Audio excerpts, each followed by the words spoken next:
तर आजचा सकाळचा मेनू होता इडली. तर मी ते रात्रीच भिजत वगैरे घातलं होतं, मिक्सरमधून काढून ठेवलं. त्याच्यानंतर बदाम हे भिजून घातले, कारण सकाळच्याला ते खाण्यासाठी छान असतात, म्हणजे त्यातली उष्णता वगैरे जाती. त्याच्यामुळे बदाम आणि अक्रोड भिजू घातले होते.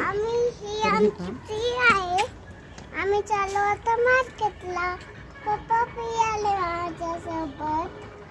तर आता श्रुतिकानं सांगितलं होतं की आम्ही आता मार्केटला चाललो. तर तेच आम्ही सुपर स्टोअर डीमार्टमध्ये चालू आहेत. तर तिथं पाहूयात. आता असं होतच नाही की तिथं गेल्याच्यानंतर श्रुतिका काही नाही मागणार. हे पहा, ती म्हणजे गेल्याच्यानंतर काहीतरी मागतीच, आणि तिला म्हणजे तिचं सगळं काही गोष्टी घ्याव्याच लागतात. आता तिला ह्या नोटबुक खूप मोठ्या मोठ्या आणि खूप जास्त घ्यायच्या होत्या, त्यासाठी ती रडत होती.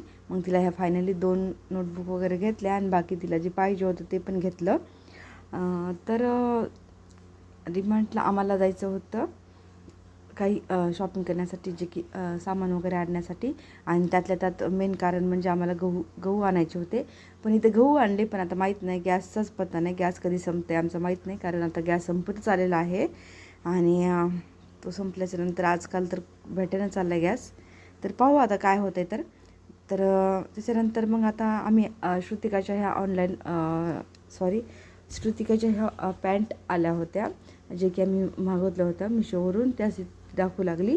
आणि 5 पॅन्ट होत्या. मी तर तुम्हाला अगोदरच सांगितलं, मी एक व्हिडिओ केला ना तो ज्वेलरीचा, त्यामध्ये सांगितलं होतं की आता मिशोवर सेल लागला आहे आणि खूप छान प्राईसमध्ये काही गोष्टी भेटायला. तर ह्या पॅन्ट मी 5 श्रुतिकाला मागवल्या होत्या, तर तीच ती दाखवली होती.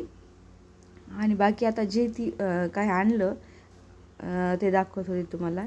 तिनं ते फॅन आणला होता, जो की बबलचा पण आहे आणि मिनी फॅन आहे तो.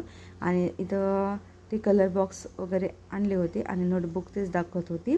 तर हे बाय अशी मस्तपैकी त्याच्यातून बबल्स निघत होते. आणि लेकरांना पण माहीत असते की त्यांना कोणत्या गोष्टी घ्यायच्या, आपल्याला तरी एवढी माहिती नाही, पण आजकाल ते मोबाईलमध्ये बघून सगळं काही शिकून चाललेत. तर असा होता आजचा आमचा दिवस. तर तुम्हाला आजचा दिवस कसा वाटला, तर व्हिडिओलाच लाईक करा.